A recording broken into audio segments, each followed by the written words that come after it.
అధ్యక్ష 1 కోటి మంది మహిళల్ని కోటీశ్వరులు చేస్తామంటున్నారు అధ్యక్ష. కానీ అత్తాకోడలకు పంచాయతీ పెట్టినారు అధ్యక్ష.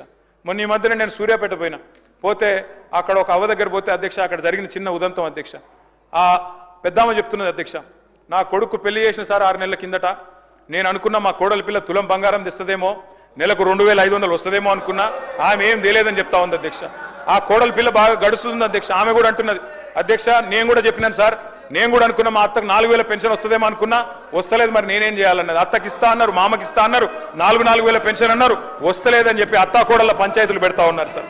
అధ్యక్ష అప్పట్లో నేను చిన్నగా ఉన్నప్పుడు ఊర్లలో పేరు రాసేది అధ్యక్ష, గోడల మీద రాసేది ఓ స్త్రీ రేపురా అని. ఇలా వీళ్ళ పరిపాలన అట్లే ఉంది అధ్యక్ష. ఏది అడిగినా ఓ స్త్రీ రేపురా. మహిళల్ని కోటీశ్వరులు చేస్తారట, 1 కోటి మందిని. ఎట్లా చేస్తారో వీళ్ళకి ప్లాన్ ఉందో లేదో తెలియదు, కానీ ప్రజలకు మాత్రం అర్థమైంది అధ్యక్ష. 40% బడ్జెట్ చూసిన తర్వాత మొత్తానికి అర్థమైపోయింది అధ్యక్ష. 1,67,00,000 మంది ఆడబిడ్డలు ఎదురు చూస్తా ఉన్నారు.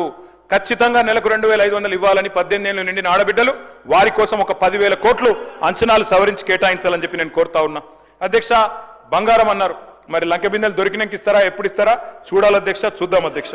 కేసీఆర్ కిట్ ఎగిరిపోయింది, న్యూట్రిషన్ కిట్ ఆగిపోయింది, సీఎం బ్రేక్ఫాస్ట్ రద్దయింది, తల్లి బిడ్డలకు మరి మాతా శిశువులకు కూడా మంచి జరిగే మంచి పథకాలను కూడా రద్దు చేశారు అధ్యక్ష.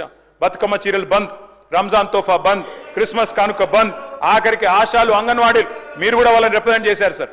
18,000 జీతం ఇస్తామని మేనిఫెస్టో చైర్మన్ గారు పెట్టారు, వాళ్ళకు కూడా ఇవ్వలేదు అధ్యక్ష. వాళ్ళకు ఒక 500 కోట్లు కేటాయించండి.